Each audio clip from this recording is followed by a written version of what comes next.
halol mehnat degan mavzu bo'lganda biz aytamizki, Rossiyada yurgan, Janubiy Koreyada, Qozog'istonda, qayerda bo'lsa ham farzandlarini halol yo'l bilan boqishlik uchun uzoq safarlarga chiqqan odamlar. Halol yo'l bilan, shartini esdan chiqarmaylik. Halol yo'l bilan. Ha u agrodda dehqonchilik qilsin, ha u bozorda savdo qilsin. Ha u chet elda halol mehnat qilishlik uchun safar qilayotgan bo'lsin. Mana shu halol mehnat bilan safar qilmoqchi bo'lgan odamlarga aytamizki, birinchi navbatda ibodatni esdan chiqarib qo'ymaylik. Birinchi navbatda ibodatni esdan chiqarib qo'ymaylik.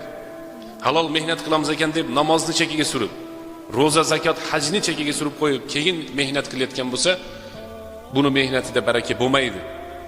Buni qilayotgan pulida baraka bo'lmaydi. Ba'zi bir odamlarni eshitasiz, pullari ko'p bo'ladigan ehsonni qilar ekan, zakot bermar ekan. Ehson kerak emas.